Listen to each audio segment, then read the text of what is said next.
Täna on meil külas Marika Juusu, ettevõtja, turunduskoolitaja ning üldsusele tuntud kui ka veebilehe kujundamise väljakutse esitaja Proua Ekspert. Proua Ekspert viib läbi tasuta kodulehe väljakutseid ning on teinud seda juba 12 korda. Ka meie entreprenööritajad saime oma tegemistele alguses palju väärtmõtteid brändi kujundamiseks. Logost värvikujundusteni kui ka väga häid juhiseid kodulehe kujundamiseks.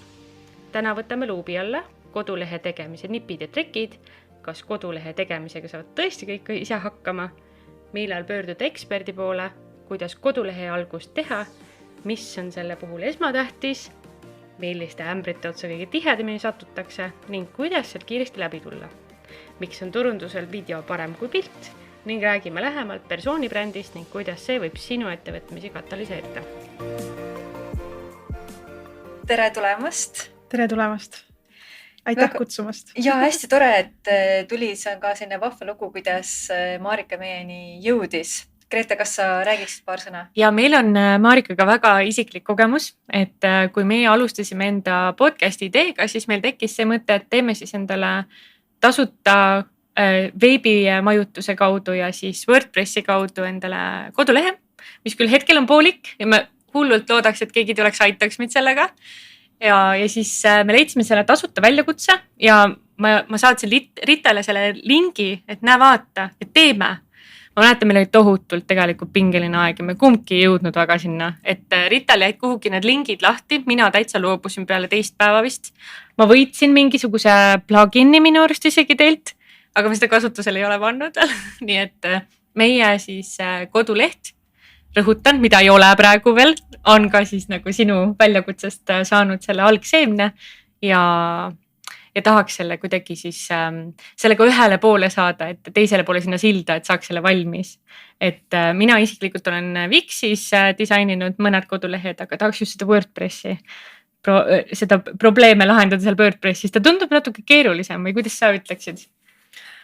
Lihtsalt teine keskkond ja teine harjumus, et kas sa jood vett klaasist või sa jood vett pudelist, on ju, natuke peab lihtsalt kohanduma. Aga ma üldiselt arvan, jah, WordPress on hea mõte, sest seal on sul tulevikuks ei ole piiranguid. Et Wixis tekivad need piirangud, see on põhjus, miks alati inimesed sealt ära kolivad. Aga WordPress on praktiliselt piiramatute võimalustega. Aga ma soovitan teil panna coming soon lehele endale see ajaloendur peale, et avame 15. mai näiteks. Ja siis te juba jagate seda oma kuulajatele, siis tekib selline mõnus surve taha, et selleks ajaks peab midagi valmis olema. Sest muidu, kui nagu ei hakka, ütleme endale avalikku tähelepanu tähtaega ei pane asjadele, siis võivadki asjad venida nii pikalt. See on väga tõsi. Minul on, ma hakkasin seda seal pusima, aga WordPressis ongi see, et seal on igat liigutust, sa pead kuskile minema, hakkama otsima ja see ta ei ole nii visuaalne, et võtab nagu harjumist, et sa pead ikkagi võtma seal mitu õhtut kuidagi järjest hästi puhanud, keskendunud, nii hakkama nüüd otsima ja tegutsema. Väga lahe oli, et sa andsid sellise hea tõuke, et hakata mõtlema selle peale, kuidas see võiks välja näha. Juba olid esimesed see Elementor näiteks, et just sealt pidi muidu ise nagu, kui poleks mitte midagi, et mille najalt isegi ei ole seda hüppelaudagi, mille pealt üldse minna, oleks täiesti ebaarusaadav. Nii et see on väga-väga kasulik ja mulle tundub, seal on sul ikka väga palju inimesi juba ka osalenud. Kui kaua sa oled teinud seda? Kodulehe tegemise väljakutseid on 12 korda kindlasti ja iga kord on osalenud registreerinud, ütleme nii. Sest täpselt nii nagu te ise mainisite, et inimesed panevad suure hooga ennast kirja ja siis tuleb elu peale. Aga tegelikult ligi 8000 inimest on registreerunud juba. Reaalselt palju kodulehti valmis seal teeb, ei tea, sest hästi palju ongi selliseid juhtumeid, kus jäetakse pooleli ja siis mingil hetkel, kui tuleb näiteks tööl puhkus on ju, siis võetakse seda koduleht jälle ette või kui ei olegi üldse sellist nagu ora nii-öelda kuskil torkimas on ja siis sa lükkadki seda muudkui edasi, aga kui ma olen käinud lihtsalt üritustel või kohtunud inimestega, siis nad tulevad mu juurde, ütlevad, kuule näed, ma käisin väljakutsel ja umbes läks aasta aega ja siis ma ikkagi lõpuks tegin selle kodulehe valmis, et selles mõttes on lahe, et see saab tõesti, et see väljakutse on tõesti selline alguse punkt ja just nimelt, et orienteeruda selles WordPressi, ega ilmaasjata ei ole WordPressis piiranguteta või noh, piiramatute võimalustega. See tähendab seda, et seal on väga palju erinevaid tööriistu ja tõesti, kui sa guugeldad, siis sa võid lihtsalt ära uppuda sinna infosse, aga see väljakutse annab sellised tööriistad, kust otsast pihta hakata. Ja, et tõepoolest, kui ma ise hakkasin midagi vaatama, et ma suht uppusin ära, et see tekitab sellist ahastust lausa, et kust üldse hakata pihta ja kui sul sellised nagu tunded tekivad, siis sul juba tekib ka see, et ma ei taha üldse seda sinna hakata puutama, et nii, et väga-väga äge väljakutse. Et kuidas me saateväliselt veidike rääkisime, et kust sa üldse saanud oled sellise idee, et hakata enda nišiks võtma veebilehtede kujundamise? Kus sul see alguslugu hakkab ja võib-olla saad isegi natukene väikeste nende punktidena nagu tänasesse päeva ka jõuda? Kuidas selline mõte? Minu enda esimene veebileht algas ligi 10 aastat tagasi, kus ma alustasin ettevõttega ja see ettevõte oli siis tollel hetkel, et pakkuda videoteenust mitte Eesti ettevõtetele, vaid ka väljaspoole maailma. Kuna mul abikaasa on selle oskusega, et ikkagi me võtame need asjad endale kätte, mis meil siis parasjagu silmaulatuses on ja mida me oskame nagu kuskilt haarata. Lähme mööda tugevusi, sa mõtled nagu või? Jah, lähme mööda tugevusi või siis nagu oma kogemusi, et noh, väga, ma tean näiteks praegu, et sa võib-olla nagu ettevõtjana võiksid mõelda, et hakkaks nagu päiksepaneele müüma või ma ei tea midagi muud nagu teesid ehitama, aga kui sul ei ole nagu seda kogemust või seda võrgustikku või seda oskust, siis sa ikkagi ei lähe sinna, sest see on sinu jaoks nii tundmatu maa. Aga jah, et see sai alguse iseenda ettevõtlusega seoses ja nii nagu väga paljud teised alustajad, raha ju ei ole. Ja kui sa siis mõtled, et sul raha ei ole, aga tegelikult koduleht on vaja, sest et see on ikkagi number 1 asi, kuidas üldse oma pakkumistega välja ju hakata tulema, et muidugi sotsiaalmeedia ka, aga ikkagi pikas perspektiivis nagu koduleht on kindlasti vajalik. Siis ma hakkasin ise õppima selle tegemist ja kuna ma selle oskuse nagu ära omandasin endale, siis see oskus kandis mind läbi kogu selle 10 aasta, et kas ma siis töötasin turundusjuhina või pakkusin projektijuhina kuskil mingit turundusteenust või turundus on niikuinii selline minu jaoks põnev valdkond ja see on olnud läbivalt läbi 10 aasta, siis igal pool ma olen seda oskust nagu rakendanud ja nüüd siis juba ligi 2 aastat tagasi või võib-olla rohkem, kus ma siis tulin ära oma palgatöölt, ma olin aasta aega Paide Muusika- ja Teatrimajas turundusjuhina töötasin ja läksin jälle tagasi ettevõtlusesse, sest et ettevõtlus on minu jaoks olnud ikkagi, ütleme nii, et palgatöötamine on minu jaoks vahepeal lihtsalt selline koht, kus olla. Et kus vahepeal võib-olla hinge tõmmata korraks, aga ma tean, et see palgatöö tähendab minu jaoks seda, et ma tõmban seal hinge selleks, et alustada jälle millegi uuega ettevõtlusega. Ja ma tahtsin just sama küsida, et see sinu see tööriistakast, eks ju, et sa ütled, et sa läksidki palgatööle ja siis sa nagu, sa teed mingis raamistikus seda, et palgatööle meil on alati mingid raamistikud, mida me peame jälgima. Et sa korra teed, see turvalisus tekib sinna taha ja siis mõtled, teate, teeks ta sama asja, aga teeks nagu enda moodi, enda ajaperemees olla, eks ju. Et kas see turundus ja see valdkond, kas sa oled kunagi nagu väljaõppeid saanud selle jaoks või sa lihtsalt hakkasid vaatama, et mul tuleb see päris hästi välja? Mul hakkas see huvi pakkuma ja kui see asi pakub huvi, siis tegelikult kõik need väljaõpped on ju paari kliki kaugusel, sul avad oma läpaka ja hakkadki õppima, Eriti turundusvaldkonna koolitusi on meeletult palju ja sinna ma oma aega hakkasin investeerima ja siis ka loomulikult praktika, et minu sellised väljaõpped on alati hästi tihedas seoses praktikaga ja ma sellepärast nüüd siis ligi 2 aastat koolitajana näen seda, et inimesed, kes käivad koolitustel, vähemalt minu koolitustel, mis on tegelikult hästi praktilised, alati mingi oskuse edasiandmine, midagi näitamine, kuidas midagi ära teha, siis need inimesed, kes ei pane praktikasse, nad ei õpi tegelikult ka midagi. Ja kas sa tegid tasuta tööd ka alguses? Väga palju, et jah, aga nüüd võib-olla see sama küsimus, mis sa ütlesid, et kuidas ma siis selle kodulehe väljakutseni jõudsin või nende koolitusteni, et kuna see oskus kandis igal pool mind, ükskõik kus ma läksin, kas töötajana, rakendasin, tegin vajadusel mingid uued kampaanialehed, aitasin kohe teha kuskil ettevõttel midagi,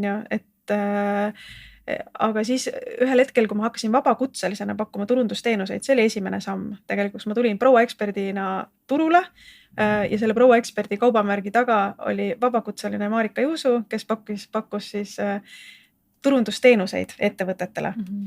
Ja siis, kui ma hakkasin nagu klientidele seda pakkuma, siis ma nägin, et kuidagi tulid minu juurde inimesed, kellel oli vajadus turundusteenuse järgi, aga kellel ei olnud tegelikult seda ressurssi, et seda niimoodi kinni maksta. Ja ma nägin seda, et tegelikult neil oli tahtmine ja soov ise seda teha ka, aga neil ei olnud lihtsalt oskust. Ja siis vaikselt ma nagu liikus sinna poole, tegelikult nad vajavad hoopis koolitusi. Nad vajavad hoopis seda, et keegi näitaks neile, kuidas midagi ära tehakse. Ja siis mul olid erinevad koolitused, mis turundusvaldkond ongi nii suur ja lai. Ikkagi ainult selle põhjal, mida ma ise nagu, milles ma ennast ise kõige tugevamana tundsin muidugi. Ja kodulehe tegemise oskus nagu kasvas turunõudluses välja tegelikult see koolitus. Et turg lihtsalt nõudis ja tahtis kõige rohkem sinna. Kõige rohkem kiiremini said täis need koolitused, kus taheti kodulehti teha. Ja sealt siis hakkas see pihta. Kust tulid sul need esimesed impulsid, et see turundus on just selline huvitav teema, et kas sa nagu nägid midagi, mis seal nagu esimesed, ma ei tea tol ajal üldse, et kui palju oli üldse koolitusi turundusvaldkonnas või kui suur teema see oli, et see turundus on ka selline, et tihtilugu ei nähta nii-öelda selle väärtust, et miks sinna investeerida, et justkui see ei ole nii oluline. Aga just sa pöörasid pilgu sinnapoole, et kust sul tuli see?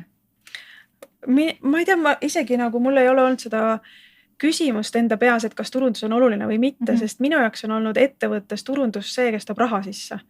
Ja müüki ja turundust eraldada praktikas tegelikult muidugi saavad suured ettevõtted, Swedbank, kellel on võib-olla osakonnad on ja müügiosakond ja turundusosakond eraldi, aga nad peavad kindlasti koostööd tegema. Aga mikroettevõtja ja väikeettevõtja puhul, keda Eestis on ju kõige rohkem, siis tegelikult turundusmüük, need on ju 2 asja kokku pandud ja see oli reaalne võimalus, kuidas üldse ettevõttesse raha saada. Ja kui sa ei saa ettevõttesse raha, siis on arsti hing kinni ja see on nagu vereringe, kui meil pole või hapnik, et kui me hapnikku pole, siis me ju sureme. Et pigem oli see, et ma nagu teadsin, et see on koht, kuhu ma pean panustama, kui ma tahan oma ettevõtet üldse käima lükata. Ja siis ma sealt avastasin, et tegelikult mulle see teema hullult meeldib. Ja ma hakkasin süvitsi minema nagu sinna turundusse siis sisse. Minul tekkis see küsimus, et sa ütled, et müük ja turundus on koos ja kas see on selline tundlik teema ka, et sa ju turunduses ei taha seda müüki ju välja paista, või sa ei taha, et ta paistaks nii silmnähtavalt välja, et see ikkagi müüd emotsiooni on ju. Ma mõtlen need väljakutsed, mis sul on, sina oled hästi selline praktiline, oma selle suunitlusega praegu, aga mõtlen, mis on sinu arust need kõige suuremad erinevused ja kohad, kus sa saad seda müüki ja turundust nagu lahustada veidike, et see ei ole nii silma paistev inimestel, et kui nad pusivadki selle turundus otsas, sest ma ei tea, kas ma teen kellelegi liiga, aga väga sageli sa näed, et osta nüüd, muidu jääd ilma. Aga see ei ole ka ju hea turundus. Et mis see hea turundus sinu jaoks võiks olla?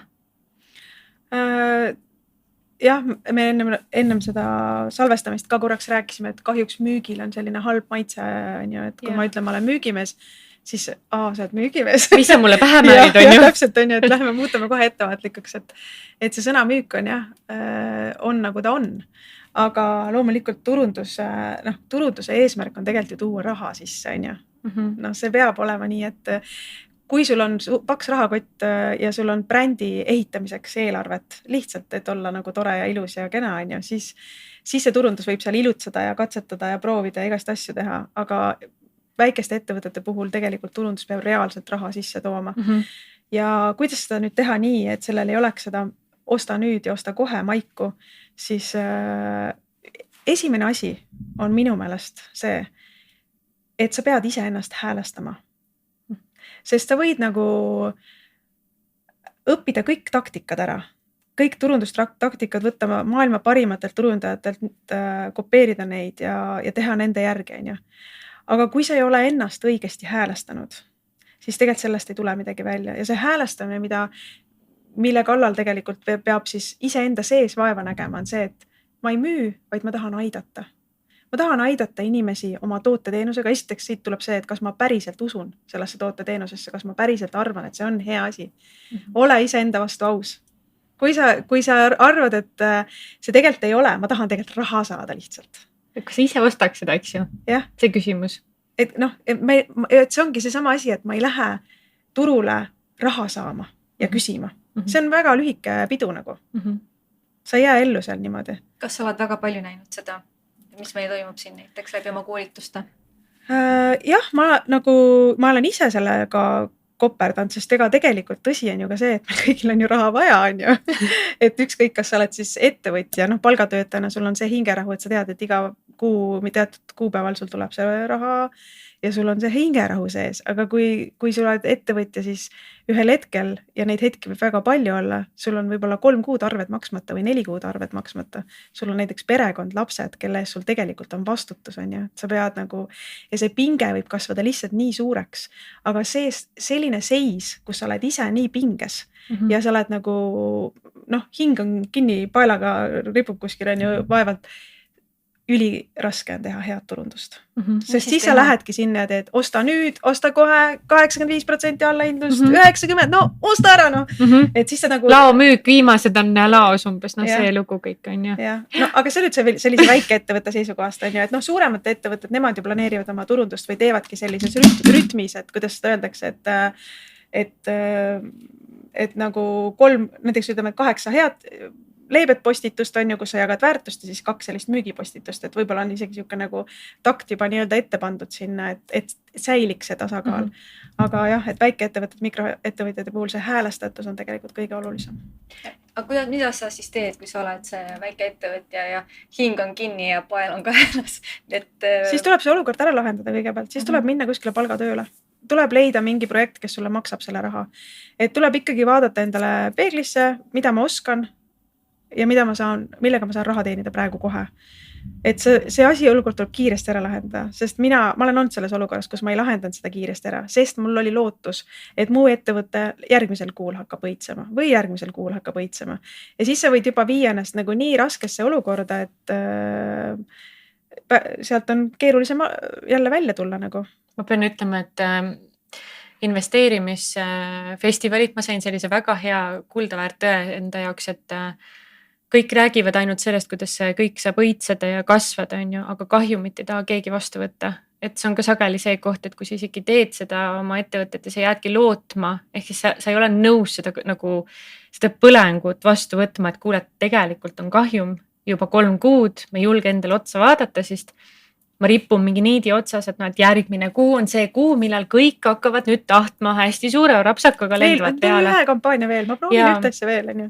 Aga mis sa ütled, mis sind aitas, siis sa läksid palgatööle ja siis hakkasid kas sarnases valdkonnas edasi tegutsema teise lähenemisnurgaga või sa tegid kannapöörde ja panidki selle riiulisse ära, selle ettevõtmise? No minul kõige viimane palgatöö kogemus oligi Paide muusikateatrimaja turundusjuhina ja see andiski hingerahu. Selles mõttes ma teadsin, et iga kuu nüüd saavad need olulised arved makstud, aga see oli turundusvaldkond. Et selles mõttes ma ikkagi läksin sealt edasi siis vabakutseliseks. Ja mis mind aitas vabakutselisena jälle ellu jääda, oli see, et sest kui sa tuled alguses ka, on ju järjekordne turundusspetsialist või kes iganes, on ju, tuled kuskile turule teiste sekka, on ju, mille põhjal siis sind valida või nii. Siis tegelikult, milles ma nägin seda kiirendit ja mida ma küll julgeks soovitada kõigile, kes tahavad kiirendit saada oma ettevõtluse alguses olles, on iseenda näo väljatoomine. Ja see on võib-olla sulle, oleneb inimtüübist, keerulisem on ju või kergem, kuidas oleneb milline inimtüüp sa oled. Aga see annab sulle kiirenduse selles mõttes, et kui sa näiteks teed 10 blogipostitust, kus sa räägid, mida sa jagad oma ekspertiisi näiteks on ju, versus see, et sa teed ühe webinari ja sa räägid, siis see webinar on palju kaalukam, sest inimestel tekib kiirem usaldus, kui nad näevad sind näost näkku. Ja minul see, et ma tulin välja ja hakkasin oma siis selle Pro Experti brändi alt tegema selliseid tasuta koolitusnippe jagama ja niimoodi on ju tegema siis videode näol ja nii, siis see aitas mul silma jääda, siis pitsakeoski omanik märkas tänu sellele on ju, sest muidu ta ei oleks, meil elasime isegi samas piirkonnas enam-vähem, aga mina ei oleks osanud nende poole pöörduda ja tema ei oleks tõenäoliselt osanud minu poole pöörduda, kui ma poleks sotsiaalmeedias niimoodi välja tulnud. Ja siis ta pakkus projektina mulle turundusjuhi rolli pitsakeoskis ja see oli siuke kindel leping, kindel igakuine sissetulek, mis andis jälle mulle selle hingerahu, et edasi liikuda. et kogu aeg peab ikkagi otsima midagi endale ettevõtjana tegutsedes, ükskõik, võib-olla sul on see puhver juba olemas on ju aastateks, noh, kellel, ma ei tea, kellel on, kellel ei ole. Aga kui sul on see olemas, siis sa oled õnnega koos ja võib-olla aasta aega saad rahulikult ehitada oma ettevõtet. Aga kui sul ei ole seda puhvrit, siis noh, on vaja, et oleks mingi selline kindel sissetulek ja Kas me liigume, sa ütlesid, et nii kui sa näoga välja tulid, et kas me liigume ikkagi sinna suunda, kus video on olulisem kui pilt? noh, video on, ma ei oska seda, tegelikult seal on kindlasti mingid uuringud ja asjad taga, mis seda kinnitavad või ümber lükkavad, aga video, ma arvan, et on otsene kontakt, vahetu kontakt inimesega, et see lihtsalt tõstab selle usalduse skoori nagu kohe, ma ei tea, üle 50% rohkem sinna peaaegu võib-olla 80-90% juurde. Võrreldes see, kuidas sa pead võitma usaldust kas teksti näol või mingite kas või fotode näol, on ju. Ma mõtlen ka, et see persooni brändindus, eriti teenuste puhul, võib-olla kauba puhul ei olegi nii väga või toodete puhul on ju, aga just teenuse valdkonnas, et sa võid ju maailma parim ekspert või spetsialist milleski olla, aga noh, me ikkagi hindame näo ja olemise järgi väga palju, kas see inimene klapib, kuidas tema energia on, kas mulle meeldivad konkreetsemad inimesed või sellised lõbusad, muhedad, eks ju.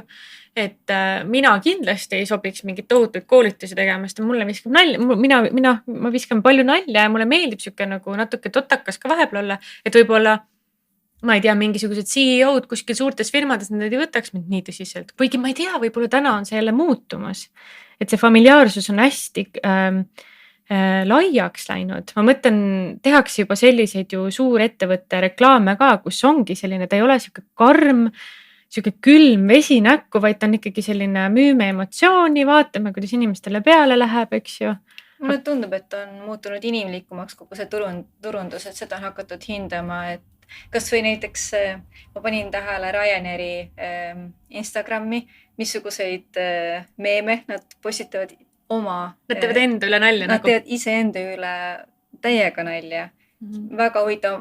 Ma arvasin, et keegi teeb Ryanairi kulul nalja, aga siis ma panen tähele, et ei, see on nende enda. Jah, võt see ongi seesama, et nad saavad ise ka aru, et kuskilt maalt on läinud mingite otsustega üle piiri, on ju, kus tegelikult nende klient ei samast üldse nende põhimõtetega, aga samas ta tahab olla hästi edukas ettevõte, ehk siis noh, okei, ma toon siis selle elevandi tuppa, teeme kõik selle üle nalja, aga noh, tegelikult teeme lennufirmat edasi, on ju. Mis sa arvad, kas lihtsalt eestlane on hästi tagasihoidlik, pigem selline, et noh, ma ikkagi tereta, ma ei kallista jumala eest, hoia 2 meetrit või noh, kui palju seda ruumi vaja meil on ju. Et kas see persooni brändindus on ka mingisugune turundustrend, mis on nagu tõstmas hoogu üles nüüd või? Ma ei tea tegelikult seda, et kas nagu, kui palju nüüd persooni brände nagu kas on juurde kasvanud või mitte kasvanud, aga omaenda näitel ma näen, et see töötab. Aga minu meelest selle kõige nagu asja tuum on see, et sa pead ise jääma ise endaks. Et sa nagu ei saa olla nagu, kuidas öeldakse siis, ametlikum või sellisem, on ju, et siis see tegelikult ju mõjub võltsina. Et tegelikult kõige tähtsam on olla täpselt see, kes sa oled. Ja siis tekibki 2 sorti inimesi sind kuulates. Neid, kellele sa üldse ei meeldi ja neid, kellele sa meeldid. Ja neid, kellele sa meeldid, nendega sa koos lähed edasi ja niimoodi see läheb. Turunduses ma näengi seda jällegi see enda näitel, mis töötab kõige paremini, on ikkagi kõige rohkem. See on nii elementaarne asi, aga oma sihtrühma tundmine või oma sihtrühmaga suhestumine. Ma ütleks, et see on nagu abiellumine oma sihtrühmaga. mitte isegi abiellumine, vaid tema sisse mine veel sügavamal tasandil. See on see, mis nagu aitab ühel ettevõttel kasvada või noh, saada on ju seda. Ja siis see enda häälestatus, et ma tahan aidata inimesi, et su enda fookus ei ole raha teenimisel, vaid ikkagi sellel, et sa pakud abi inimestele. Ja kui sa tunned oma sihtrühma ja tead nende muresid ja valusid, siis sa oskad seda kõnetada ja võib-olla üks asi, mida siis nagu ei tehta, noh näiteks koolituste puhul on ka see, et vaata koolituste ostmine on tegelikult ju nii raske, sellepärast et esiteks koolitusi on nii palju. Koolituse vastu sa pead andma oma aega meil on vähe. Ja kui sa vaatad koolitus number 1, koolitus number 2, koolitus number 3, see nende sisukirjeldus, sa mõtled, kõik nad on samasugused. Inimesel tekib tegelikult juba küsimus selles, et millist koolitust nagu valida või kus ma üldse selle valiku pean tegema, tal tekib juba raskuse kese nagu sinna, on ju. Ja teiseks, kas ma saan seda, mida ma sealt päriselt tahan, on ju. Et nii palju selliseid, see on nagu põrsas kotis ostmine.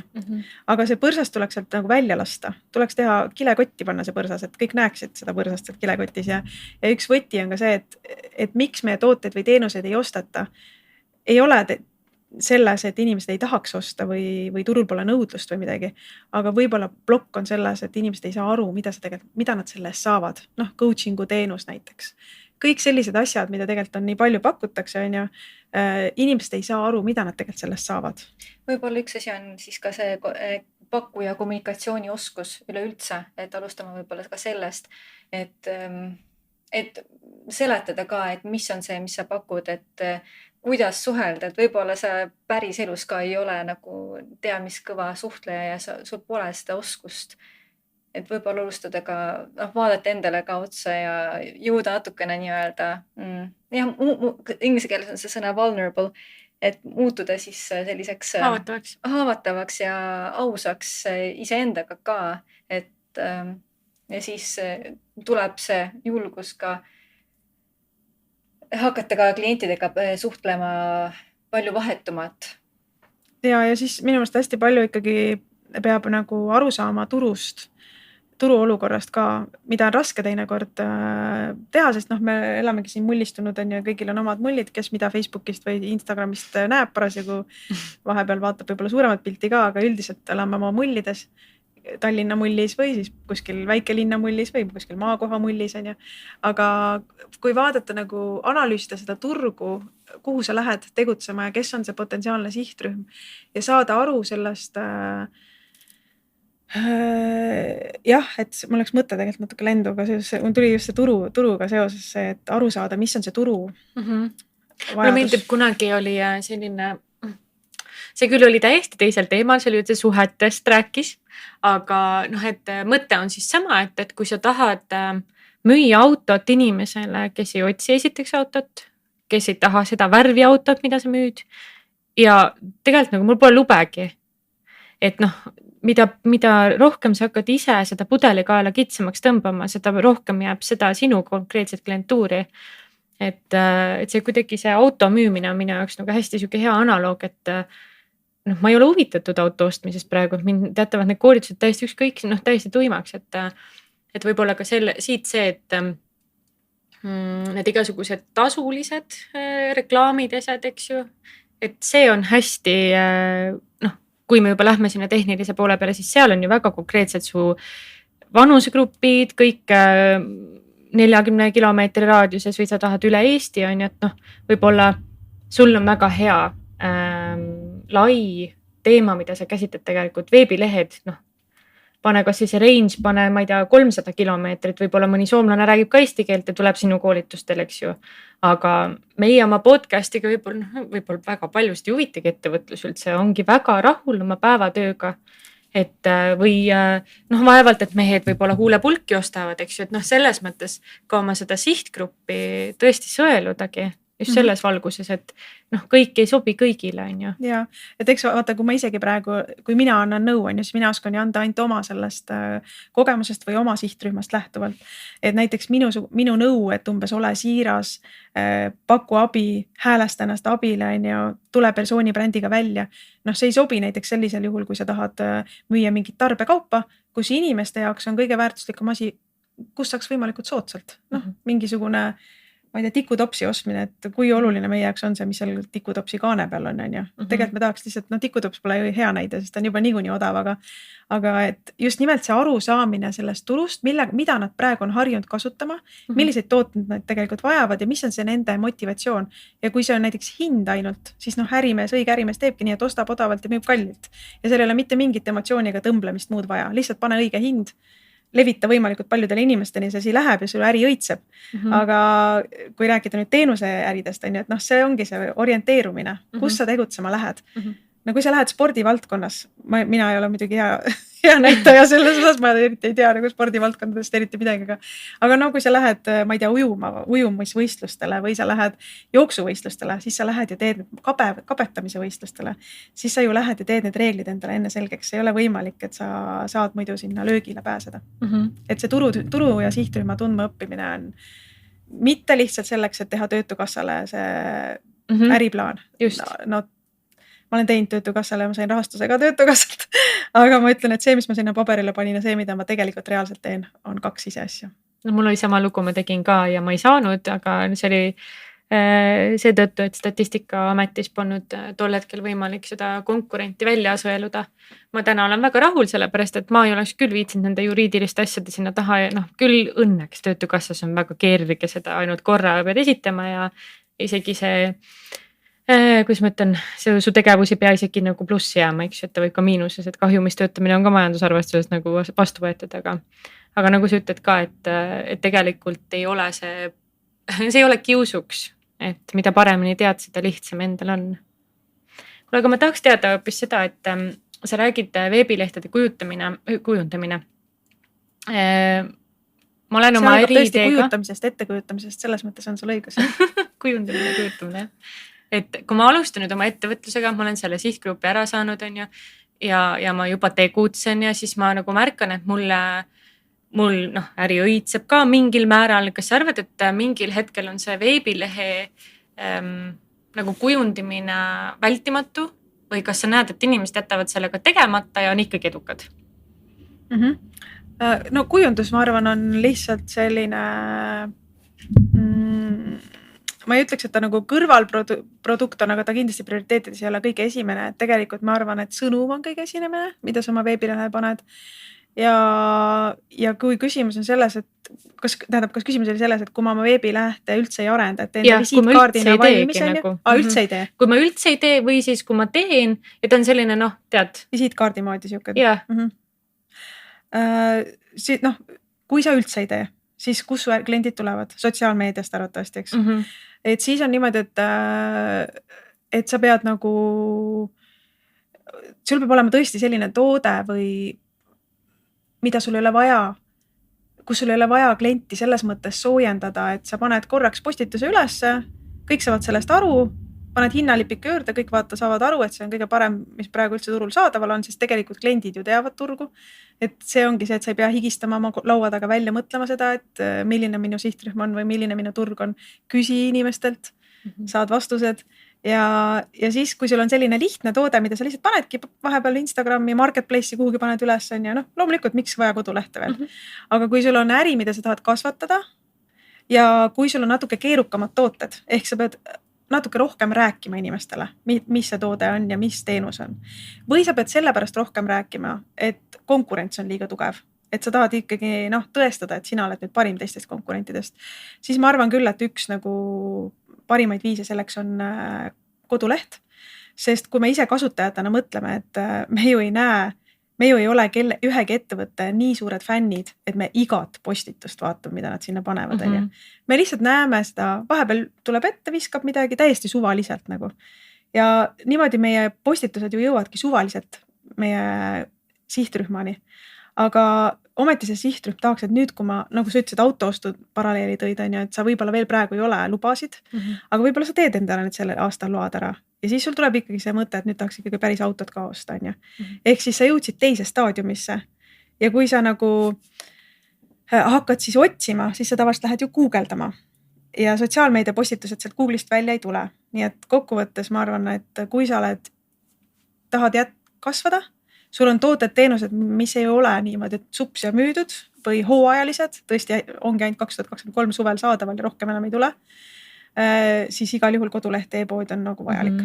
No tundub, et see koduleht pakub ka sellist kredibiilsust, et pisut tekib vahel tunne, et kui kodulehte ei ole, et kas see on üldse päris asi ka. Igal juhul see tundub ikkagi nagu midagi stabiilsemat. Mille taha siis, ma ei tea, kas su koolitustel on näha, et eks see enne ka natukene mainisid, aga et mille taha jääb siis inimestel see kodulehe tegemine, isegi kui neil ongi ju toode või teenus, et kindlasti vajaks siis seda kodukat, et pakkuda seda kredibiilsust, aga nad ikka jätkavad veel siis näiteks noh, ongi ainult Facebook page näiteks neil või Instagram. Selle nad teavad selle taha, et esiteks nad ise ei oska teha ja nad kujutavad ette, et see on nii hirmus ja raske asi, nagu et see on nii tehniline, et ma ei ole mingi arvuti inimene, ma ei oska. Aga esiteks ma ütlen nüüd selle asja hirmu nagu lohutuseks, et absoluutselt kõik on võimelised kodulehte tänapäeval tegema. See ei nõua mingisugust kodeerimise oskust, kõik valmis lahendused on, sul on lihtsalt vaja tõesti õppida ära, millisele nupule sa vajutama pead. Noh, nii lihtne asi ka ei ole, kes on väljakutsetel käid, teavad, et seal tuleb neid nüansse juurde, aga kõik on tehtav. Ja see ei tähenda, et sa pead uuesti õppima mingit programmeerimiskeelt või midagi sihukest. Aga teine takistus, mis on minu meelest on ja see võib-olla ei olegi nii lahendatav, vähemalt selle tellija seisukoha pealt, on see, et on erinevaid pakkujaid turul. Ja siis noh, kui sa ütleme hakkad guugeldad kodulehe tegija, on ju, siis sul tuleb nagu mitu lehekülge Google'is esile erinevaid firmasid, kes kõik ütlevad, et nad teevad kodulehe. Ja võib-olla sa vaatad nende portfooliot, siis vaatad, ongi väga kenad kodulehed. Aga see tellimine oma ette, noh, see ei ole, et ma lähen ostan poest saia. See nõuab nii palju pingutust ja vaeva ka tellija enda poolt, mis on loomulik, sest ega sa ei saa ju öelda kodulehe tegijale, et saata talle 2 lauset, et mul on ilusa lang Tallinnas, palun tee mulle koduleht, et asi on tehtud. Et see lihtsalt, see nõuab jah, vaeva ja pingutust ja see, et sellepärast lükatakse seda edasi. Sellist esialgset kodulehte saab ise teha, et saad selle info üles leida. Aga mis on siis võib-olla see koht, et kui sa tahadki jah, midagi keerukamat, et see ülemineku koht, et juba ei tee ise ikkagi oma kodukootud veebilehte, aga juba palkad kedagi. Mis on see koht siis, et kas ongi lihtsalt see, et sa ei taha enda ajaressursse sinna alla panna või siis tõepoolest, kui sa näiteks pöördud kellegi poole, kes on professionaalne, tunneb seda läbi ja lõhki, et suudab siis teha ilusamaid kujundusi või mis on need eelised siis? Ja seal tuleb ka see rahamäng on ju, et kas mul on, ütleme see 1500 €, et nüüd anda kellegile ja lasta see koduleht valmis teha vaba rahana praegu on ju. Muidugi alati saab ju kokkuleppeid, selles mõttes, et alati sa võid tegelikult kokku leppida, et maksan 3 kuu jooksul, sest ega koduleht ju ka 1 päevaga valmis ei saa, on ju, et alati annab rääkida.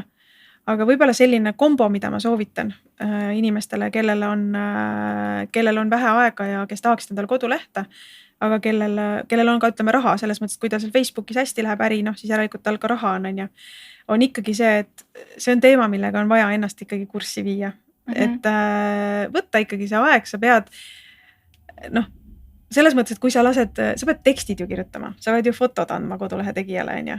Et sinna sa pead seda aega panustama ja mida rohkem sa ennast selle teemaga kurssi viid, seda teadlikumaks tellijaks sa muutud, seda parem tulemus tegelikult kokkuvõttes tuleb.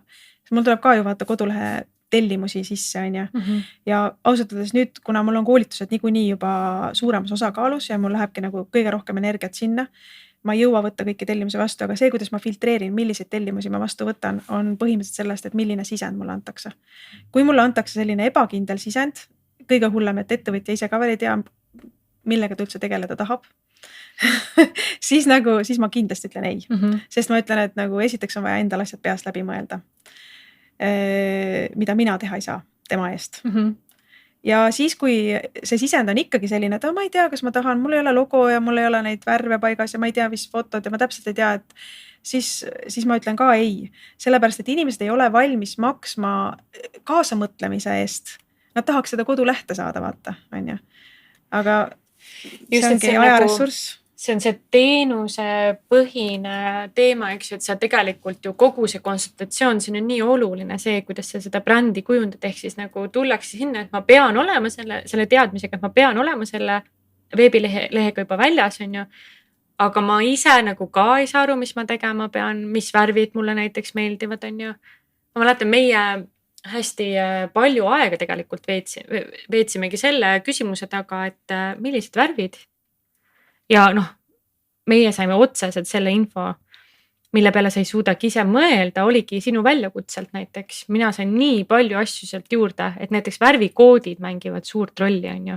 Et meil on ka oma nii-öelda selle podcasti värvid ja me ei kaldu neist nagu kõrvale. Me ei hakka mingi 6. värvi siia lihtsalt suvalisest hetkest nagu sisse tooma, aga see aitab ka selles mõttes, et kogu see, et noh, kasvõi kui ma tean oma 4 värvi põhiliselt, mida ma kasutan, ma saan kujundada oma logo, ma saan kujundada, ma ei tea, mingeid dressikaid, siis ma hakkan sealt juba edasi minema, et meie veebileht kindlasti on samades värvides, et noh, et ja see on ka tegelikult nagu variturundus, sest inimestele seostub nagu see, aga see info, kus seda kätte saada ongi, ta on tegelikult väga keeruline ja inimene siis mõtleb, mulle meeldivadki, ma ei tea, roosad värvid ja ongi kõik, et noh, ja siis selle konsultatsiooni peale läheb nii palju aega ja siis see kõik venib, see protsess läheb järjest kallimaks on ja siis lõpuks jätakse seda tegemata, see on ju. Et kui sa ütleksid mingisugune 5 ABC asja, milles siis nagu noh, see on küll ettevõtluse seisukoha pealt, aga samas ka nagu, mis aitaks sind kui veebilehtede kujundajana nagu välja. Meie näiteks alustasime, me saatsime, kui me läksime fotograafi juurde, me saatsime Pinteresti pinni. Me kogusime erinevaid nurkasid, erinevaid värve, erinevaid seda, kuidas ma ütlen, seda väljanägemist, et milline see shoot üldse võiks olla.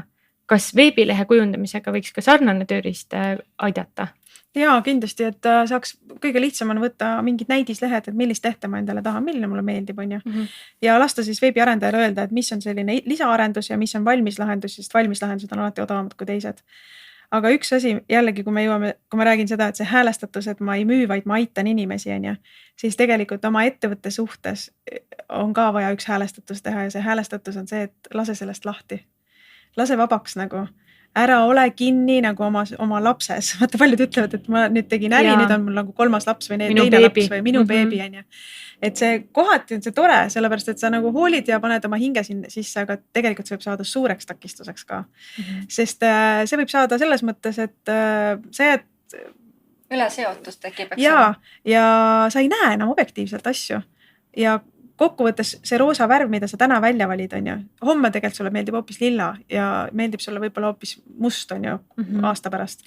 Aga sa pead jääma oma roosa värvi juurde kasutajate pärast. Sest kui me mõtleme, et kellele me seda äri tegelikult teeme, me ei tee ju seda ise endale. No, kui ma teeks ise endale äri, siis ma peaks ise ostja olema ja ongi kõik nagu. Aga kui ma teen seda äri, siis ma teen ju seda kellegile teisele. Ja võt nüüd nende teiste jaoks see, mis värvid sa lõpukokkuvõttes välja valist, kas see logo on ümmargune, kandiline või ruuduline, nendel on täiesti savi. Ja selles mõttes võib öelda, et sinu lapsest on ka neil täiesti savi nagu. Nad tahavad tegelikult lihtsalt seda oma kasu sealt kätte saada. Ja kõige hullem viga ongi see, kui ettevõtjad panevad liiga palju ressurssi asjadele, mis on nende jaoks olulised, aga mis ei ole tegelikult klientide jaoks olulised. Mis need võiksid enamasti olla? Kuidas sul no kodulehe puhul ma näen väga palju seda minu beebi nagu suhtumist, et seal ongi see, et äkki ikka see lilla ei sobi, et äkki ikkagi logo peaks olema selline, siis kulutatakse tohutut energiat. Pseudoprobleemide peale. Täiesti pseudoprobleemidele. Selle asemel, et üldse välja selgitada, kas see toode, mida ma tahan minna pakkuma turule, kas sellel üldse nõudlus on. Alles siis hakka mõtlema oma logo peale. Selline tehniline küsimus ka, et sinu väljakutses see on sul siis WordPressis, aga muidu on ju teisi kohti ka olemas. Mis on siis selle WordPressi eelis nii tugevalt sinu silmis, et miks just seal ehitada ülesse? Jah, Eestis on Voog näiteks, kus on pluss on see, et sa saad kliendi toe sealt eesti keeles. Et kui sul on inglise keelega näiteks keeruline, siis ma tegelikult isegi soovitaks Voogi, kui sul on vaja lihtsamat kodulehte. Siis ei ole eelist nagu WordPressis. WordPressi eelis on see, et ta on sul piiramatute võimalustega. Et sa saad, kui su tulevikus tuleb mingi muu äriasi sinna peale või sa tahad mingit muud funktsiooni lisada, mida sa täna ei oska isegi ette kujutada, siis see on võimalik WordPressiga. Et ei tule seda takistust, sest Wix on nagu eraldi vaata keskkond on ju ja seal sa sõltud nendest Wixi arendajatest. Kui nemad plaanivad midagi oma roadmapi panna, siis kui sul veab, siis veab, aga kui nad ei plaani, sa sõltud nendest. Ma lihtsalt toon enda Wixi kogemuse näitel, et mille peale mina esialgu ei mõelnud, kui ma oma massaaži seda lehte sinna tegin. Neil on väga hea bronimissüsteem. Tõesti väga lihtne, seal ei ole mingisugust tohutut meilimajandust, sa saad ise kattida neid meili väljasaatmisi ja kõike muud. Aga siis ma hetkel avastasin, et Wix ei ühildu mitte ühegi pangateenuse pakkujaga, mis Eestis on. Ehk siis mina Wixi kaudu ei saa võtta üldse näiteks e-poodi, ei saa alustadagi sellepärast, mul pole seda vahelüli, kes teeks selle makse ära, et see oleks võimalikult lihtne, sest Wixi kaudu näiteks e-poe lisamine võib-olla nüüd on see muutunud, ma ei saa nagu 100% enam öelda, aga ütleme 3 aastat tagasi oli see niiviisi, et see protsess läks nii pikaks, et see klient oleks vahepeal jõudnud ära väsida, ta oleks nagu juba lahkunud sealt lehelt, et täna ma tean, et Wixi kõige suurem mure ongi see, et ta ei ole mõeldud Eesti turule, aga seal on meeletult lihtne teha väga kauni väljanägemisega veebilehte. Mul on blogi on Wixis ja see automaatika ja kõik see asi on lihtsalt, ta on nii siililegi selge, et WordPressist mina hoidsingi nagu sellise natuke sellise nagu ettevaatliku suhtumisega, et et ma ei oska, ma ei tea, ma ei taha ja siis ma juba olen väsinud seesama teema, et et kui ma ei saa kohe panga seda maksmist tehtud, siis ma juba väsin, ma enam ei viitsi kõik ja juba liigun edasi oma eluga, on ju. Aga selle WordPressiga ma saan aru, et sa saad hästi palju nagu lisaasju teha ja kõike muud, aga kuhu sa seod oma veebilehe, et saada seda üldse avaldada, et see on ju platvorm, kus sa saad siis moodustada teda, aga räägime võib-olla, mis asi on siis domeen ja kust seda saab WordPressiga siduda, et mis meil Eestis on inimesed või platvormid, kus saab leida selle? Ja, et see WordPress on sisuhaldussüsteem, on ju, tõesti, mis annab sulle võimaluse selle kodulehe teha ja sa võid selle kodulehe oma serveris kodus hoida, mitte kellegile kuskile avalikult panna, on ju, vaid lihtsalt käidki oma beebikest nunnutamas seal vahepeal. Ümber sättimas, on ju. 3 aastat järjest ja siis lõpuks on juba kõik turg on juba maha jahtunud ja enam see toode, mida sa planeerisid, enam ei ole lihtsalt aktuaalne. Aga jah, et selleks, et teda nüüd niimoodi avalikult välja näidata, siis on hea, kui sul on majutatud see siis serverisse. Ja serveri teenuse pakkujaid Eestis on erinevaid, on näiteks Zone kõige sellisem, vist kõige suurem, jah. Ja siis on veebimajutus ja siis on Radis Center ja siis on veel virtual.com ja siis on neid tegijaid veel, kes pakuvad sellist serveri teenust. Siis kui ma hakkasin kodulehe tegemise koolitusi tegema, siis ma ju teadsin, et nüüd ongi vaja valida üks partner, kelle juurde ma inimesi suunan, sest pole mõtet näidata nagu mitut erinevat veebiserveri teenuse pakkujat, ajada inimesed pea sassi. Ja sa tahad ju lõpuni, et nad jõuaksid lõpuni selle nagu nii-öelda laiviga, et et see on nüüd päriselt kuskil olemas, et kui ma panen .ee, siis ta on olemas seal. Ja siis ma ise mu enda kogemuse põhjal lihtsalt, et ma ka majutasin erinevaid oma kodulehti või siis ka klientide kodulehti erinevates serverites. Ja ma nägin, et veebimajutus.ee, et nende nagu selline klienditeenindus oli minu meelest kõige sõbralikum, sest nad vastasid ja said aru ka siis, kui ma ei osanud küsida. Ja ma kuidagi tundsin sellist nagu sõbralikust nende poolt, et nad on avatud sellele, et sa ei pea olema mingi veebiarendaja või tehniline geenius selleks, et veebilehte endale teha, vaid. Ja siis ma teadsin, et loomulikult, kui koolitustel osalevad inimesed, kes samamoodi nagu mina tegelikult, ma ei oska ju koodi kirjutada. Ma natuke nagu saan aru küll, kuidas see koodimaailm käib, aga ma ei ole õppinud ühtegi koodi ära, kes kasutavad selliseid valmis lahendusi. Et see tähendab seda, et nad ei ole tehnilist, ma olen ka loominguline inimene, ma ei ole tehniline inimene ja siis ma hakkasingi soovitama veebimajutuse teenust ja praegu nad on tõesti nagu nad teavadki, et nende nii-öelda serveris majutavad kodulehed, kus kodulehe omanikud on ise tegijad ja järjest paremini ja rohkem nad oskavad aidata siis ja pluss muidugi see, et neil on nüüd paketis, veebimajutuse paketis on 2 superägedat tööriista, mis muidu saab ka eraldi osta endale. Nagu üks on turvakaitse, mis su veebilehel on turvakaitse ja teine on siis külastajate analüütika või see, et sa näed, mis su kodulehel toimub. Kas see on see CEO või? Ei, see vist ei ole päris sama. Jah, Google Analytics muidu pakub seda teenust ka tasuta, aga Google Analytics on lihtsalt tohutu keeruline alustajatele jälle, kes pole tehnilist inimesed. Kui sa vaatad seda töölauda seal, sul läheb juba pea nagu kirjuks. Aga veebimajutusel on siis üks teine alternatiiv Google Analyticsile, mis on hästi lihtne, selge, arusaadav, aga kõik vajalikud andmed ta sulle annab ära ja sa saad osta need eraldi. See maksab näiteks analüütika maksab 9 eurot kuus ja siis see turvakaitse maksab seal kuskil 15 eurot kuus, aga see on selle veebimajutuse paketi sees, hinna sees ja see tuleb nagu kordades soodsam, kui sa neid eraldi ostaks. Et need on need argumendid, miks mina siis koolitajana võtsin endale veebimajutuse partneriks. Et see on väga kasutajasõbralik kogu see majutamine ka. Meie oleme ka enda selle podcastiga oleme seal ja ma olen mõelnud ka enda siis blogi ümber viia. Ümber suunata siis WordPressi, aga seal on jälle see, et sinna peab ju teise veebilehe tegema ja kogu see protsess tundub eosest nii valulik juba minu jaoks, et me ootame puhkuseaega, eks ole. Me ka ootame puhkuseaega, millal edasi tegeleda nende asjadega, et eks on selline kättevõtmise asi lihtsalt see poolest, et Neid õpetusi on hästi palju, aga lihtsalt nagu leida see rahulik hetk, sest noh, ma olen istunud nendega, et ma tean, et ma mingisugust prototüüpe olen teinud, aga ma ei jõudnud täiesti lõpuni, sest tekkis hästi palju küsimusi vahepeal ja siis sa vaatad, okei, hakkab uus guugeldus pihta, et uus uurimustöö põhimõtteliselt läheb käima. Et lihtsalt natukene aega on vaja selle jaoks, et kui see saab nii-öelda, see on selline kitsas koht, et kui sa saad sealt läbi, siis on juba kõik väga hästi, et aga rääkides, Grete juba mainis SEO näiteks, et mis on SEO ja kui oluline see on teada, mis see SEO on täpselt ja kui palju aega pöörata sellele? Ja just enne me rääkisime ju sellest, et kas sul üldse kodulehte on vaja, aga siis tuligi välja see, et kui ikkagi inimesed sinu toodet või teenust guugeldavad, et siis nad tahavad kuskile jõuda ja see SEO lahendabki selle, et sa jõuaksid nähtavale siis, kui inimesed hakkavad guugeldama sinu oma probleemile lahendust. Ehk siis search engine optimation inglise keeles, et sa tuleksid siis Google'i otsingumootoris esiküle. Ja selle nimel tõesti nähakse palju vaeva ja selleks on ka eraldi täiesti SEO spetsialistid, kes igapäevaselt sellega tegelevad, et see on eraldi haru nii-öelda. Kas see on kuidagi uus haru, mis võtab hoogu? Ei, see on juba tegelikult väga vana haru. Lihtsalt, mis on eestlaste või Eesti ettevõtete eelis on see, et Eestis ei ole see tase nii kõrge kui mujal maailmas.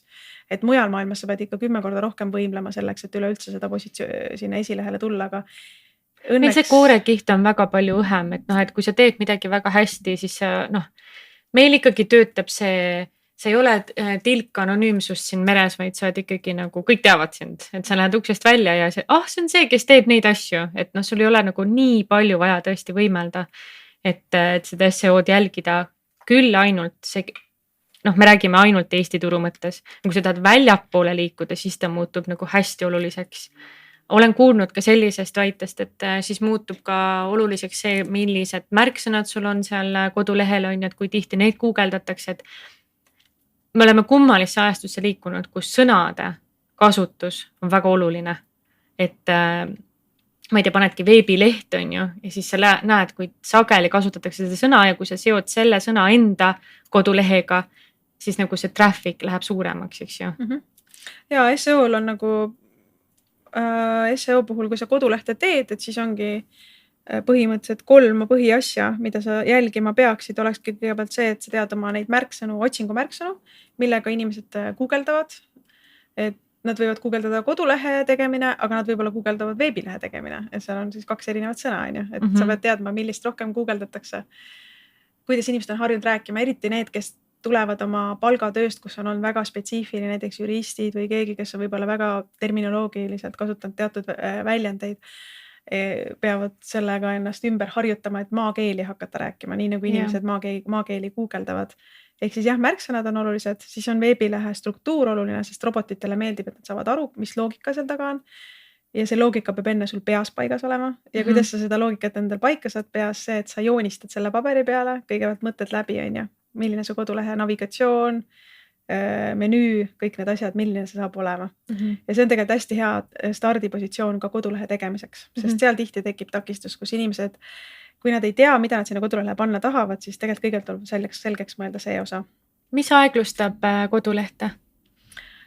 Piltide mahud, kujundused, kui on väga sellised mahukad kujundused. Need on võib-olla kõige suuremad. Sest sageli sa lähed kuhugi kodulehele, ta lihtsalt ei lae ennast ära ja sa tunned see murduse sekund, kus sa lihtsalt paned selle telefoni või läpaka lihtsalt kinni ja hakkad järgmist juba. Et ma arvan, see on ka nii alahinnatud koht inimestel. Ma just hiljuti käisin eelmine nädal ühel kodulehel, ma tahtsin vaadata, mis seal on. Ja ma näen, et ta ei ole kas siis neid plugin'e juurde või nagu tasuliseks teinud, et on jätnud kuhugi maale enda selle veebilehe kinni. Ja ma tahan näha ja ta lihtsalt ei avane. Et kui sa oled sellise lõhkise küna ees otsa, et kui sul on see probleem juba, siis kus sa leiad selle teadmise? Kas see ongi see hetk, kui sa pöördud näiteks, ma ei tea, veebimajutuse või näiteks sinu poole, et sa tead ju leida seda kohta, eks ju? Alati tasub pöörduda, ma ütleks sellepärast, et mida ma näen nagu neid koolitusi ja väljakutseid tehes, et inimesed ei julge pöörduda. Sellepärast nad ei tea, kuhu pöörduda, on ju, ja siis nad ei pöördugi. Aga tegelikult pöördu esimese ettejuhtuva inimese poole. Ütle, mul on mure nagu, aita. Ja kuskile edasipoole sa kindlasti liigud, et esiteks kindlasti ma soovitaks veebimajutusega nõu pidada, kui sa kodulehte plaanid hakata tegema, nende klienditoega seal suhelda, nad väga hea meelega aitavad ja annavad sulle need õiged juhised kätte. Seda nii vähesed inimesed julgevad teha ja siis nad takerduvad, mõtlevad, mina olen see kange eestlane, kes peab ise välja mõtlema siin asjad, aga ei pea, need jalgrattad on juba leiutatud. Nii et pöördu igal juhul, aga loomulikult saab küsida abi ka Facebooki gruppidest, sest tegelikult on ju WordPressi kommuun on väga tugev ka Eestis. On olemas veebid korda grupp, kus saab alati näiteks võtta liikmeks ennast, hakka lihtsalt küsima seal inimeste käest, nad vastavad sulle seal, kuidas asjad käivad. Ei tasu ise nagu pusida. Jah, ja haakub selle teemaga, nagu sa ise ütled, et sa tahad aidata inimesi ja inimesed tahavad ka seda teha, on ju. Jah.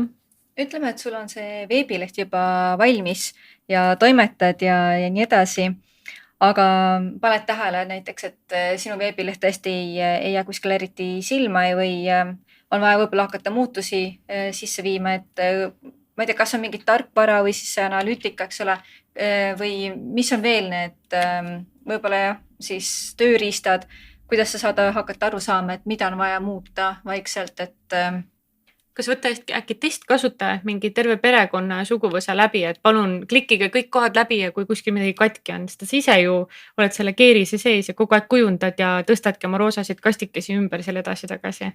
Ja testimine on üks koht minu meelest, kuhu väga palju ei panustata või panustavad jällegi need suuremad ettevõtted, aga see on ka nende edu taga, on ju. See on ka see, miks nad kogu aeg kasvavad ja võtavad turgu ära väiksematelt tegijatelt. Aga väiksematel tegijatel pole ajalist ressurssi testida, aga loomulikult testimine ongi see kuldvõti. Ja see tõesti, kas siis sõbrad tuttavad, kui sa lased testima seda sisu poolt, ehk siis kas see sõnum kõnetab sind või kas see pakkumine kõnetab sind, siis ole väga kindel, et sa küsid sihtrühma käest. Muidu sa saad vale tagasiside ja see võib sind maha tõmmata või liiga üles puhvida vales kohas. Emme patsutab ikka õlale, ütleb, kuule, nii tubli tütrekene, kõik on hästi, on ju. Aga mida ütleb turg oma rahakotiga?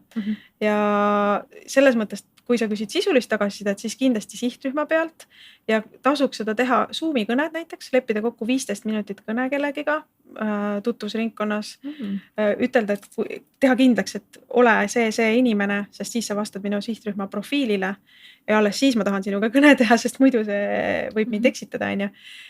Ja lased tal siis seal kodulehel teha mingi tegevuse, salvestad selle Zoomis näiteks, räägid temaga ja jälgid, kuidas ta hakkama saab.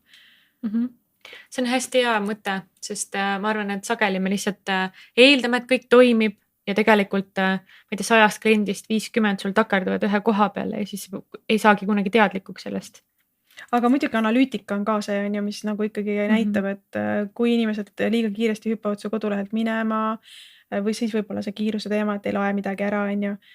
Või näiteks teatud asju näeb nagu numbreid, aga analüütikat on raske lugeda alguses endal, et võib-olla nagu mida ma veel soovitaks alustavatele ettevõtjatele on ikkagi võtta see tund aega konsultatsiooni spetsialistilt ära.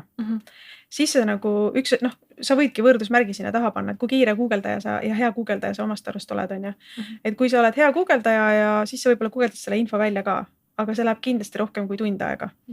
Versus see, et sa maksad, ütleme seal 60-90 eurot kellegile, kes on tõeline spetsialist ja võtad temalt selle tunni asja konsultatsiooni ja ütled, saad selle info tema käest. See on see sama, vaata nagu sa ütlesid, et väike ettevõtjana sul alguses ei ole raha ja tegelikult ei ole ka aega, et kõike ise suuta ette näha ja ära analüüsida. Mina olen ka sama meelt mööda. Jah, ta võtab sult raha, aga tee endale need plussid, miinused, et mis sa saad. Sa saad ju kvaliteetse tagasiside, sa saad kohe otsesed juhised, kui et versus sa kulutad veel omakorda enda väärtuslikust ajast, on ju 6 tundi, 7 tundi guugeldades ja siis katsetades ja see on tohutu nagu jada, mis sealt nagu läheb edasi ja siis ta lõpuks jääbki tegemata. Et see on nagu see, et sa guugeldad, sa saad võib-olla küll teada on ju selle info, aga sul jääb alati see kahtlus, kas see on ikka õige. Ja siis sa lähed katsetada tõesti on ju, aga versus see, et sa küsid inimest, kes on 10 aastat katsetanud ja kes on kõik ämbrid läbi kolistanud.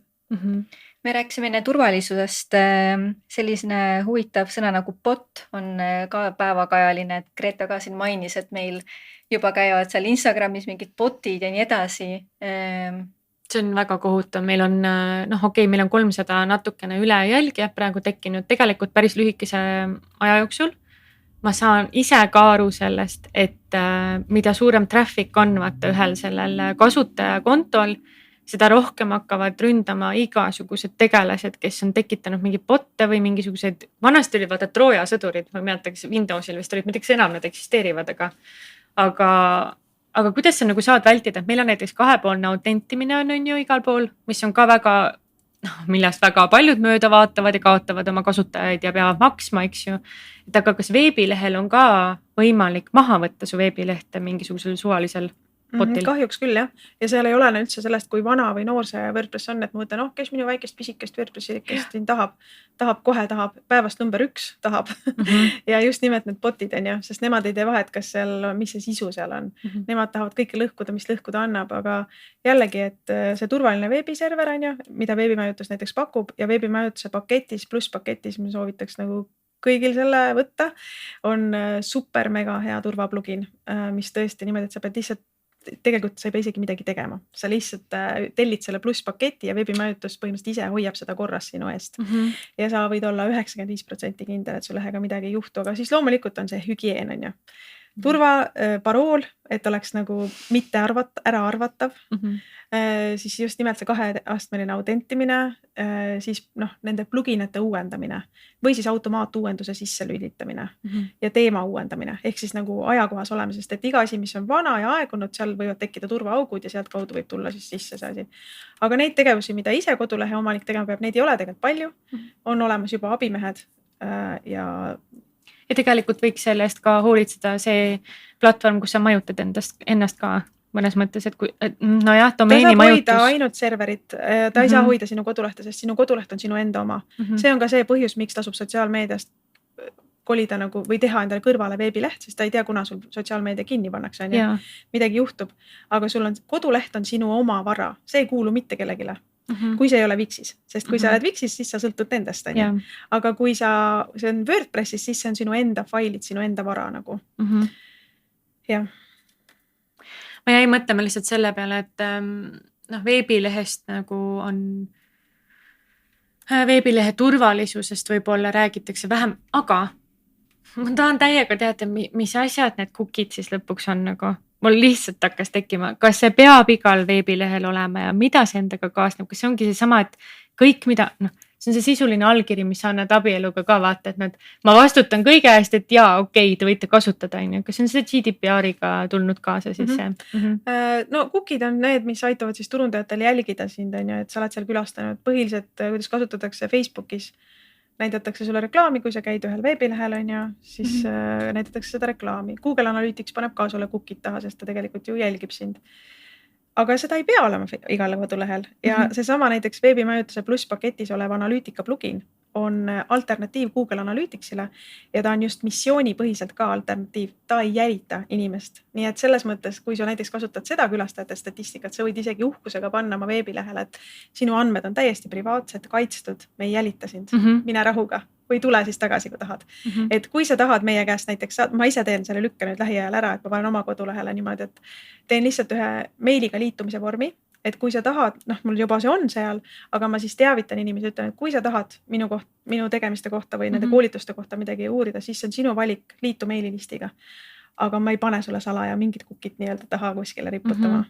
See on hästi oluline asi, minule ka meeldib see, et ka meie oleme mõelnud, et kuidas siis inimestega rohkem kõnetada, et kõik ei jõua jälgida seda Instagrami ja Facebooki ja rääkimata veebilehele, podcastiga. Paljud tegelikult jõuavad su veebilehele esmakordsed külastajad, eks ju. Et lihtsalt seda turvalisust ja seda inimlikkust, ma mõtlen, kogu see asi ikkagi liigub sinna suunas, et see peab nagu inimlik olema ka, et ma ka ju ei taha, et keegi minu asjadega läheb tuulutama, on ju. Et siis ma teen nii nagu, kuidas ma ise tahaks, et minuga käitutakse, eks ju. Ja, see on vahva teadmine, et veebilehel on olemas see veebimajutuses. Ja, et sa ei pea panema seda cookit taha, aga seda ikka tehakse muidugi, sest et see retargeting ehk siis see taasturundus või see taasreklaami näitamine inimesele, kes võib potentsiaalselt huvitatud olla, seal on loomulikult see kõrgem tulemus ja aga jah. Marika, kus saab sind muidu veel ka leida ja mis on sul veel tulemas, mis kõik väljakutsed on või koolitused, mida sa pakud? Kas suvel puhkad või toimetad ikka edasi? Ma praegu kui te küsisite, siis ma hakkasin mõtlema, et kas ma tohin seda praegu välja öelda või veel ei tohi seda välja öelda. Aga suuname need sinu lehele, äkki sealt saab siis rohkem infot, kui sa praegu veel ei tohi öelda. Ma arvan, ma tegelikult tohin juba öelda ka, et see on hästi põnev projekt, mis saab olema. Mitte see ei ole isegi projekt, vaid see ei ole selles mõttes selline, et tuleb ja läheb, vaid see jääb ja see saab olema selline koolituskeskkond Eestis, kus on just nimelt need koolitused, mida tegelikult ettevõtjad, ma ei ütleks, mida tegelikult ettevõtjad vajavad, aga ütleme nii, et koolituste probleem on praegu koolitusturul või üldse kasutaja vaatevinklist on tegelikult probleem see, et sa oled väike ettevõtja, sul on 1000 tegemist, võib-olla sa teed palgatöö kõrvalt on ju mingit ettevõtlust. Ehk siis sinu kõige kallim ressurss on aeg. Ja siis, kui sa mõtled nendel koolitustel käimisele, ma ei tea, mõtelge korraks ise erinevaid koolitusi, laske peast läbi, kus te olete käinud.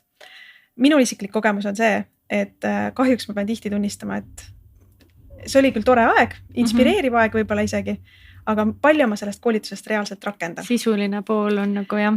Ja siis ma nagu tunnen, et muidugi on vaja kokku saada ja networkida ja nii edasi, aga tänapäeval toimuvad väga paljud koolitused ka Zoomis lihtsalt on ju.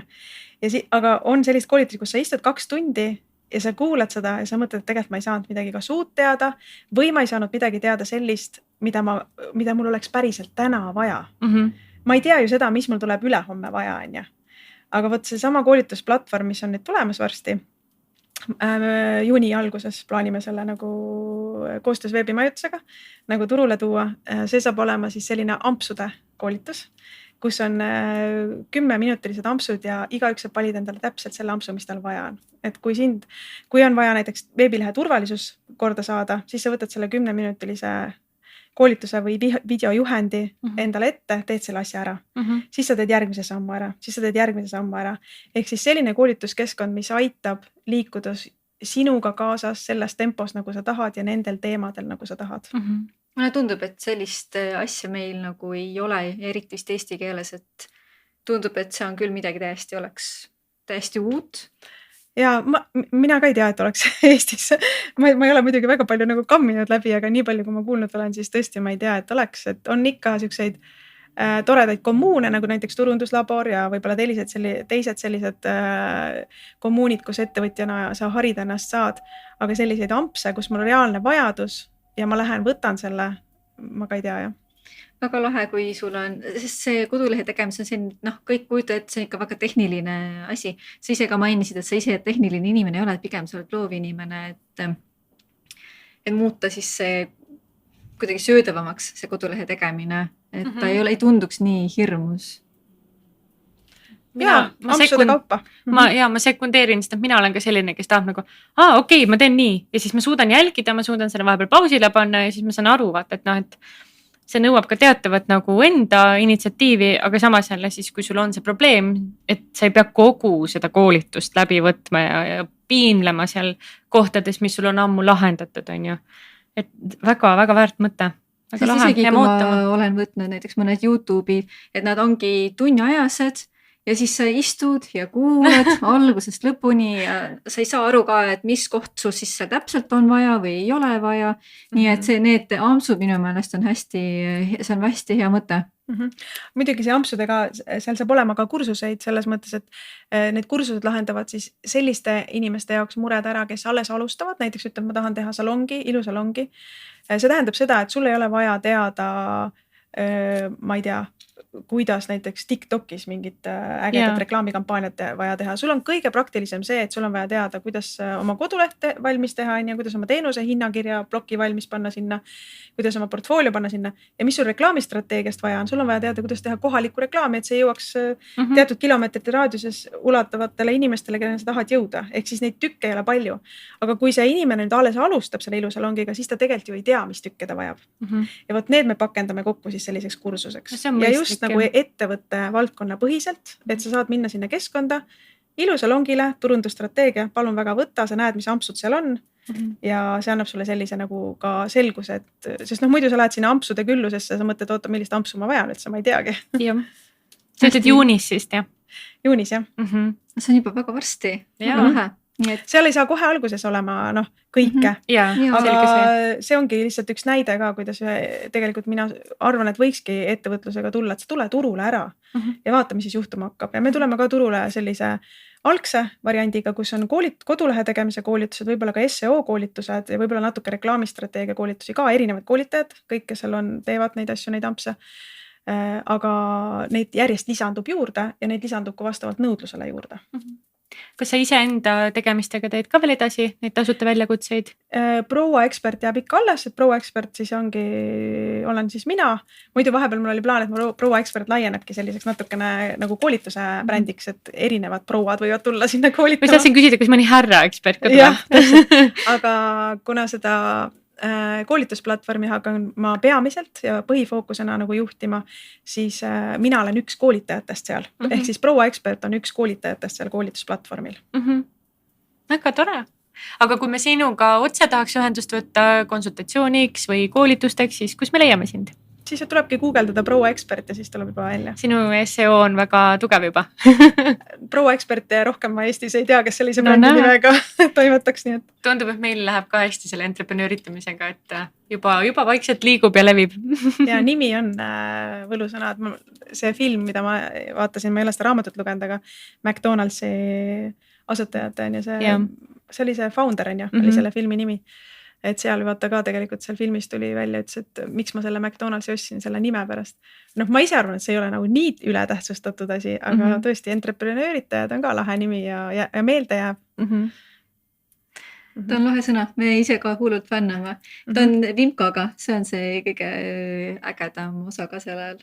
No näe, ennast ikka kiidame, kui väsime, siis kiidame edasi, puhkame ja kiidame edasi. Just. Aga nii suur tänu, et tulid, Marika, hästi huvitav oli, me saime hästi palju teadmisi juurde ja ma usun ka, et meie kuulajad saavad ka natukene rohkem äkki siis seda inspiratsiooni, et võtta uuesti kätte see veebileht ja ikkagi lõpuni see ära teha, et sellel on suur eelis, kui sul on ilus ja puhas koduleht ikkagi, mis toimib ja toimib sinu heaks.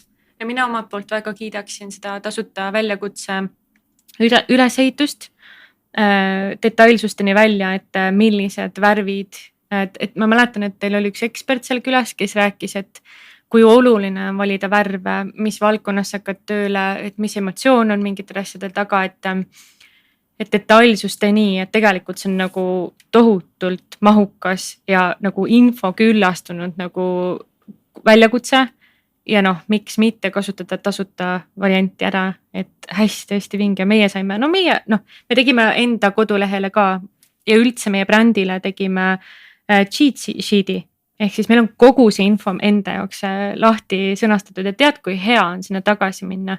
Ja ma sain sealt guugeldusi, ma tegin mingisuguseid snippe, mingeid asju, vaata, et mul on ka info tänu teie väljakutsele. Suur tänu, hästi kihvt, et te teete seda tänuväärne asi nagu. Väga lahe.